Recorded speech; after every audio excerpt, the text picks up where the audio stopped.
Coming up on Marriage Today with Jimmy and Karen. So I start walking across the room, and I'm going to be affectionate. And she sees me coming. You know, it's like pervert alert. You know, incoming. But so I sat down next to her, put my arm around her, you know, and just kind of patted her there for just a minute. And of course, she knew something. You know, either wrestling, sex, or a combination of the two were impending at that moment. But I didn't. And I just kind of patted her there for a minute, you know, and then I got up and walked across the room. She said, well, what did you do? I said, well, I'm being affectionate. She said, I like that. I thought, well, now I've spoiled her.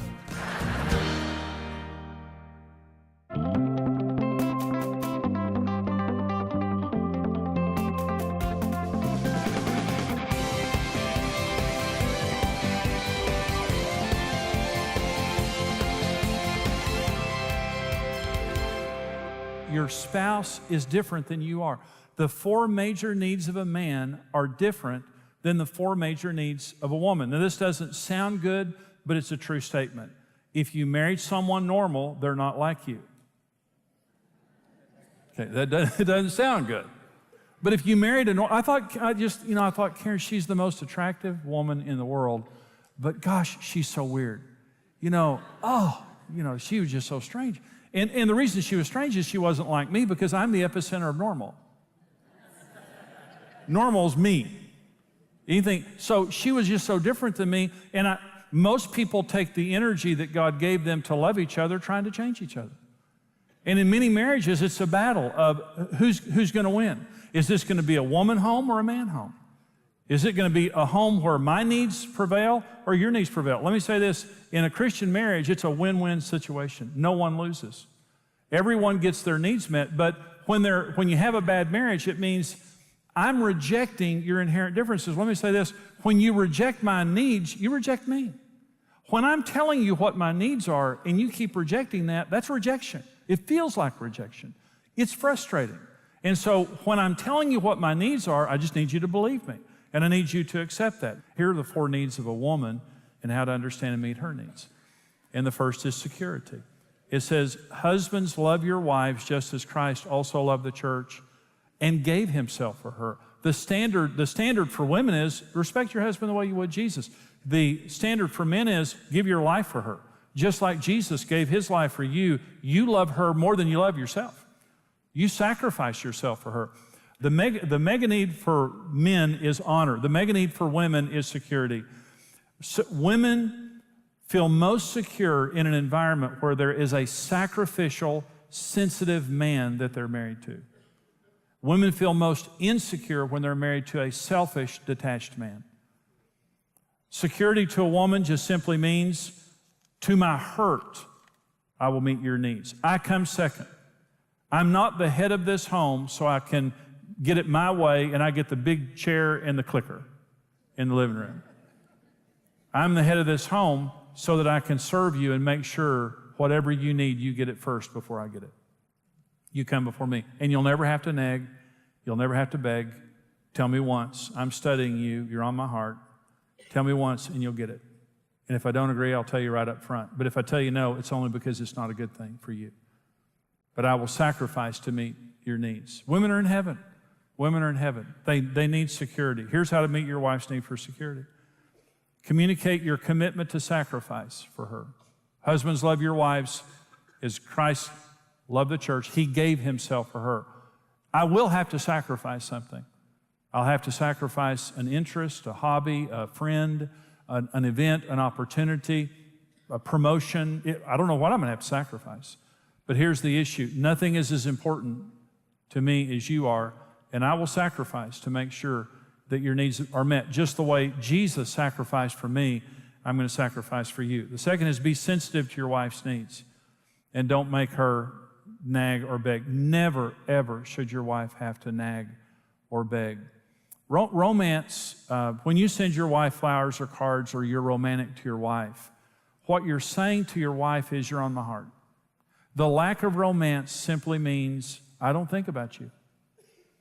You're not on my heart. My uncle now, I did my uncle's funeral, this is years ago, and my uncle and my aunt were married for 40 years, had a wonderful marriage. I did my uncle's funeral, And when I was doing his eulogy, my aunt told me that for 40 years of marriage, he wrote her a new poem every day.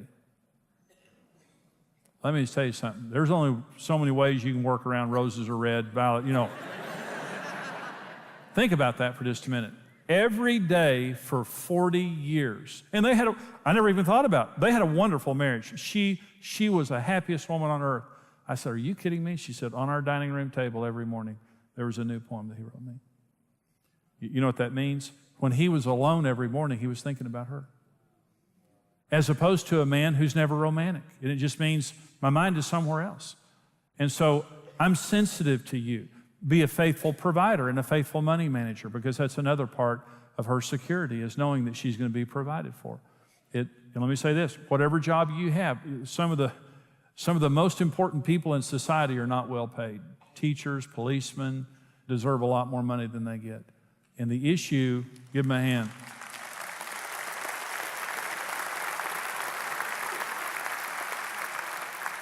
And the issue isn't the size of the paycheck. The issue is the size of the commitment, which just simply means I'm going to provide for this home, and I'm going to make sure that I lead in the financial management of the home. And I'll talk about that more in just a minute. Number 2 need for a woman is soft, non-sexual affection. Again, women need this. And the more non-sexual, soft affection they get, the more sexual they become, which is an amazing thing. And so you need to be physically affectionate with your wife. You need to listen to her when she's telling you she wants to be held, and be patient and gentle. And what it communicates to her is she's more to you than just a sex object. That, again, you're connected on a higher level than just sex. And to her, that's connection. When you're holding her hand, your arm is around her. I had one couple that he only touched her sexually. And she said, outside the bedroom, he's never touched me. He never held my hand, never put his arm around me. And there was a tremendous amount of anger and frustration there. I grew up with I have 2 older brothers, Damien and Lucifer. And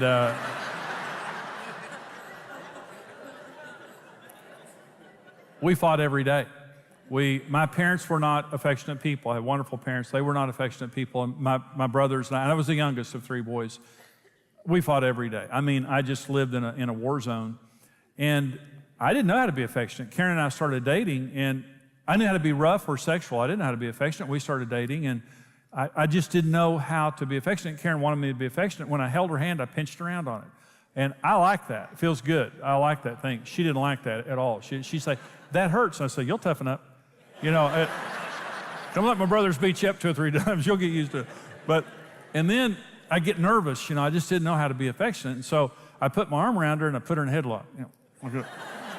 And she'd say, I don't like that. I don't like that. Don't do that. And again, I think, you'll get used to it. Well, she never got used to it. So we were married, and she was sitting across the room one day folding clothes, and the Lord just impressed on me, walk over and put your arm around her, and just nothing beyond that. Just put your arm around her. Well, I'd never done that before. I mean, boy, I was so nervous. I thought, So she's over there folding clothes. We're sitting in the room. So I start walking across the room, and I'm going to be affectionate. And she sees me coming. It's like pervert alert. Incoming. So I sat down next to her, put my arm around her, and just kind of patted her there for just a minute. And of course, she knew something, either wrestling, sex, or a combination of the two were impending at that moment. But I didn't. And I just kind of patted her there for a minute, and then I got up and walked across the room. She said, well, what did you do? I said, well, I'm being affectionate. She said, I like that. I thought, well, now I've spoiled her. And so we got in the car one day, and I said, let me hold your hand. I was getting better at being affectionate. I said, let me hold your hand. She said, no, because she didn't trust me, because I pinched her around. I said, let me hold your hand. And she said, no. And I said, let me hold your hand. She said, it just healed up. But I remember I held her hand and I didn't pinch it. And I just thought, that's, phenomenal. And so I learned to be affectionate with Karen, and it changed everything. I mean, and that's normal for me. I mean, I love it. But your wife needs non-sexual touching and affection. And some men would say, well, that's just not the way that I am. Doesn't matter. You need to change. You need to meet her need.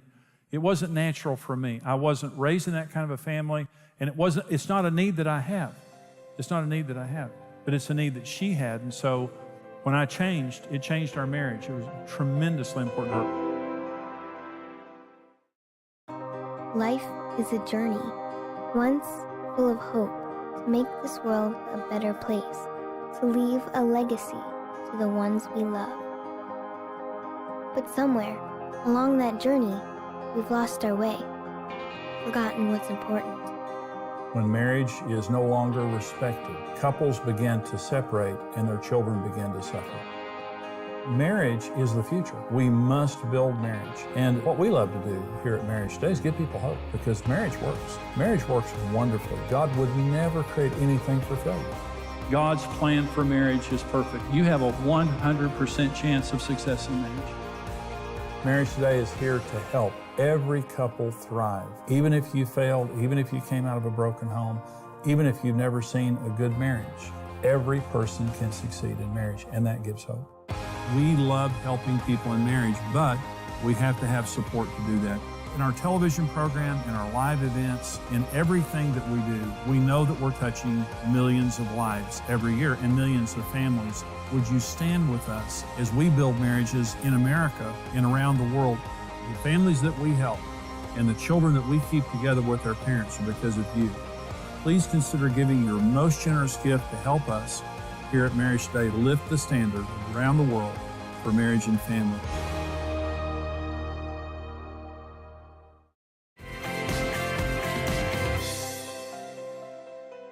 Number 3 need that women have is open and honest communication. Women don't want headlines. They don't want grunts and groans. They don't want to hear nothing. Who'd you see today? No one. What'd you do? Nothing. I drove to work, stood in front of a blank wall and told everybody to be quiet. And I drove directly home. I have spoken to no one today.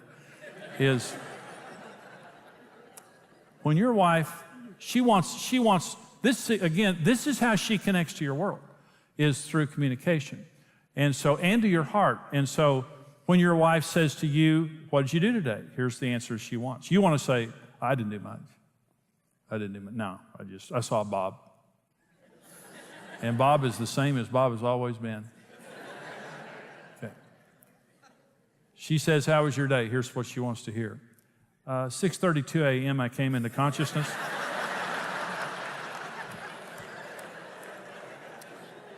I still had my eyes closed, but I was feeling a little emotional about my meeting with Bob. And she wants the whole day, and she doesn't just want the event, she wants the feelings. The feelings associated. See, I would talk to Karen for years, and I'd tell her something, and she'd say, well, how'd you feel about that? And I'd say, feel? How'd you feel? I don't feel anything, you know. And, well, men come emotionally unassembled, and women wire them up, you know. And that's how they do it. They get you talking, then they start saying, this is a feeling. See right there, that's a feeling. And you're going to have more of those as more conversations take place. And so again, I told Karen wanted me to talk. And I felt like she was nosy anyway. And I thought, I'm not feeding the monster. Information is the worst thing for her. You got to starve that thing out of her because she knows it. She wants to know about everything. So that's honestly the way I felt about it. And I'd come in the door and she started asking questions just like, ha. So I told Karen, when I changed, I said, okay, I'll talk. Okay. So I told her one night, I said, we'll sit down and we'll talk for as long as you want to talk about anything you want to talk about. And I thought, A, I'm the greatest man ever lived. And B, they'll find me dead tomorrow with my brain sucked out. Because the sister will suck my brain right out my ear. I don't stand a chance. So we got together that night, and we sat face to face, turned off the TV, we sat face to face, and we talked. And Karen, she had never done this before. I had never patiently talked to my wife, ever. in our marriage and given her the response that she was looking for. So we started talking, and Karen, this and this and this and this and this and this. And she asked, what about this, what about this, what about this? And she would say, well, how'd you feel about that? Well, there's a couple of things in my childhood she knew about, and she always wanted to know, because she knew I was messed up, And she was just trying to locate the exact time and place, but she pretty much knew that. So she asked her, well, how'd you feel about that? I didn't know. Honestly, when I was growing up, I just shut off emotions because I couldn't handle them. Some of the things that happened, just like all of us, I just didn't know, so I just shut them off. Well, Karen knew that those things were still in there because women are amazing in this regard. They really are. And Karen would say, well, how'd you feel about that? And I said, Karen, honestly, I didn't feel anything about that. She said, yes, you did. You don't know what I feel. And so it was amazing because about a week or two later, I was praying, and the Lord brought it all back to me and began healing my life in that area. And Karen has been amazing with me because I love to talk now. I love talking to Karen. It's one of the favorite things I love to do. Your wife needs for you to talk. And you say, well, I'm just not as verbal as she is. Yeah, you are. It's just an attitude. You can talk as much as you want to talk. If you're with your friends at a basketball game, you talk their ear off. You talk her ear off. You tell her what she wants to know with a good attitude. And you open your heart up to her. She deserves that. It's the way she connects to your world. We don't meet each other's needs based on our needs or our desires. We meet each other's needs based on their needs in a commitment that we're going to do that for the rest of our lives. You meet each other's needs. Women, be more sexual than you feel. Men, be more conversational than you feel. And you'll have a happy marriage. I'm almost done. Last need of a woman is leadership. Women don't want to be dominated. They want to be treated as equals, but they want their husband to be the loving initiator of the home in 4 important areas: the children, romance, finances, and spiritual matters. They want you to be the loving initiator of the home. Now you say, well, I have more of a passive personality. Especially, you need to stand up and just be the initiator. It means you begin the conversation about your children. You begin the conversations about discipline. You begin the conversations about budgeting. You begin the conversations about church and spirituality and prayer and things like that. Again, she wants to be an equal partner. She doesn't want to be dominated. And if you have a naturally strong kind of a dominant personality, you got to ratchet that down. You got to slow down. You have to make a decision that you're not going to make decisions without her, and you're not going to drag her or push her in the process. That you're going to treat her as an equal partner in everything that goes on, but you are going to be the initiator. Women love to be in a relationship with a man who is the loving initiator. I hope you enjoyed that message. That comes out of the fullest seminar that I do called Marriage on the Rock. It's the first I ever did. We continue to update it, but this is our most popular series. And we talk about the most important issue in marriage and the roles in marriage and how to understand and meet your spouse's needs and money and sex and in-laws and children. And all of those kinds of things are in the Marriage on the Rock series. And so we want to put this into your hands. As you support us here at Marriage Today, we go all over the world helping people to succeed in marriage and family relationships, and we need your financial help. And as you give a gift of any amount today to support us here, we want to give you the CD single, The Most Important Issue in Marriage. And it is the most important issue in marriage. And many people who fail in marriage fail simply because they don't understand this issue. And they're set up for failure from day one. We want to give you this CD single for your gift of any amount to bless you. Also, for those of you who are able to give $50 or more, we want to give you the entire seminar on CD, plus the Marriage on the Rock book. For those of you who can give $110 or more, and I know that's a lot, but this is something that can change not just your marriage and not just your family, but your marriage and family for generations. This is an investment in your marriage and family.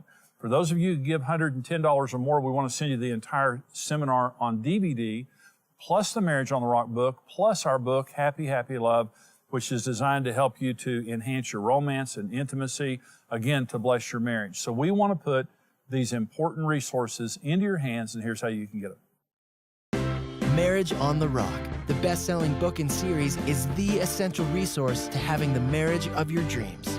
Through this power-packed series, marriage expert Jimmy Evans will show you how to deal with real-life challenges and offer easy-to-understand solutions that will transform your relationship. Jimmy will address all the major issues a couple will encounter, like communication, finances, sex, kids, his and her needs, blended families, and much more. For your gift of any amount, you'll receive the CD single, The Most Important Issue in Marriage. For your gift of $50 or more, we'll send you the Marriage on the Rock book and CD series. For your gift of $110 or more, you'll receive the book and DVD series, plus the Passion Reigniting Happy Happy Love book. Discover God's design for your dream marriage. Whether you've been married for years or just preparing for the journey, experience Marriage on the Rock today.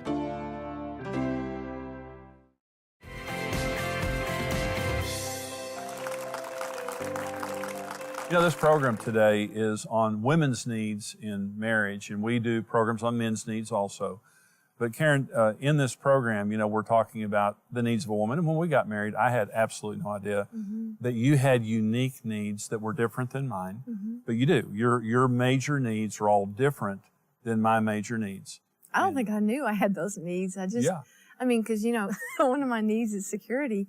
And I was pretty independent when we got married. I mean, I could have supported myself and, you know, but, you know, you're right. I mean, we do have those needs, and, you know, it's so awesome the way the Lord blessed you with the teaching of those needs, because I didn't even know. Yeah, I think we tell each other a lot of times what our needs are through frustration. But women's needs are security is number one. When men are sensitive and sacrificial, it meets that need. Open and honest communication, being willing to talk patiently about everything and not being frustrated, and talking about feelings too, which is hard a lot of times for men.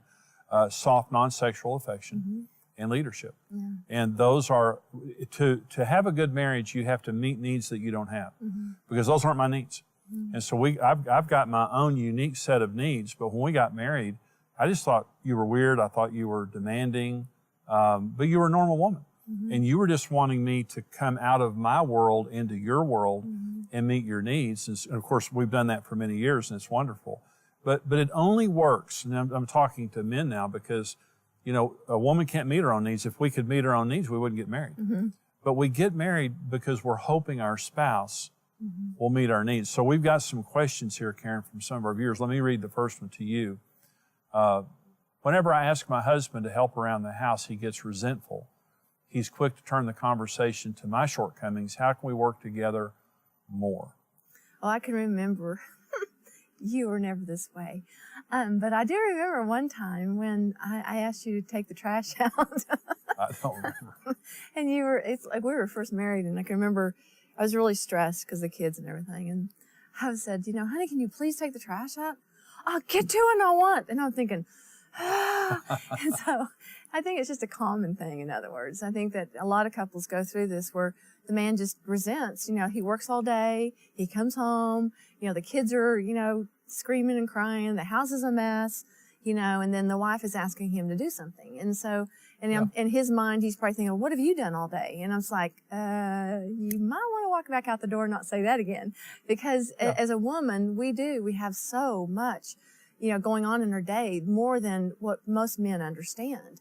And, you know, just that it goes back again to the respect of each other's, what each other's worlds looks like. You know, the husband needs to come in and check out from the business world and remember when he's driving in that driveway, I'm coming into the world that I want to live in, that this is why I live my life.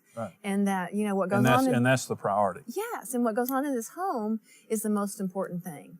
And he may need to take a few minutes, you know, breathe it out, whatever, pray, and then come into the home and be sensitive to what's going on in the home when he comes in.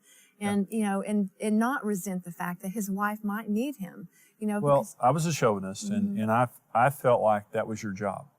The home was your job. And I helped around the house. And I love it as my job. That's the thing. I do love it. But some men think if she asks me to empty the trash, she needs to empty the trash. That's her job. So that's wrong. Number two, what she's describing strikes at the heart of her need for security. Because number one, he won't help her. Number two, he's accusing her. And so she said, he points out my shortcomings. When I ask for help, he starts talking about my shortcomings. Well, that's a double-edged sword. And so I would say, you know, how do you live with someone like that? You pray, okay? You tell him the truth. Don't go away. Honey, I need you to do this. And the other thing I say is don't be defensive about your own faults. Yeah. If he's saying something to you that's true, say, okay, I'll tell you what, you start taking out the trash and I'll stop, whatever. But don't be defensive when he's talking to you. Say, honey, if I've done something wrong, I want to change. But I want you to be more involved with the home and with the home. And I would say to all the men out there, a lot of men want a response, but they don't want to earn it. In other words, they want their wife to give them a certain response in bed or out of bed or just honor or whatever. And to say, 1 Corinthians 11 says women are the glory of men. And that means that women reflect their husband's behavior. And you did, Karen. And when I was a jerk, you treated me better than I deserved, but I didn't get that same response I was looking for. But when I began to serve her, when I began to meet her needs sacrificially, our marriage changed dramatically. So women's needs are different than men's needs. And a wise husband listens. He's sensitive to create an atmosphere of security for his wife in emptying the trash and helping around the house and helping with the kids and talking to her. And all of those things is so incredibly important if you're going to have the marriage that you want to have. We hope that this program today is helpful to you. The information is there on your screen. Thanks to all of you who help us financially. We can only do what we do because of the financial support of our wonderful partners. Thank you for all that you do for us. If you haven't given or if you want to give again, the information's there on your screen. Please consider giving your most generous gift. You can write us, you can call us, you can go online, and we appreciate so much. And listen, the families that we help and the children that we keep together with their parents are because of you. Thank you for all that you do for us. Thanks for joining us today. We'll see you next time right here at Marriage Today. God bless you. Goodbye. Experience the XO Tour, a one-day live marriage event designed to bring you and your spouse closer together. Make plans now to hear Jimmy Evans and other remarkable guest speakers communicate on how to have a healthy, thriving marriage. For the first time ever, this unforgettable conference is coming to a city near you. Visit one of the last 2 cities this fall, Atlanta, Georgia, and Houston, Texas. Come together with other couples as we unite to strengthen families, bring hope, and raise a standard for marriage. And don't miss Jimmy Evans' signature vow renewal ceremony. Experience why so many couples call the XO Tour an unforgettable investment in their marriage. We really needed a tune-up in our marriage, and this really did it. Realizing that we're not alone, and every one of us issues, and all of us have ups and downs, The XO Tour. For more information and to register, visit thexotour.com. Thank you for joining us today. Support Marriage Today with your best gift and receive the series Marriage on the Rock. Join Jimmy and Karen Evans for the XO Marriage Conference Tour, coming to a city near you. Seating is limited, so register today. Visit thexotour.com. Become a rock-solid partner today and connect with the mission of Marriage Today. Together, we can help couples succeed in marriage. This program is made possible by the generous support of our faithful partners.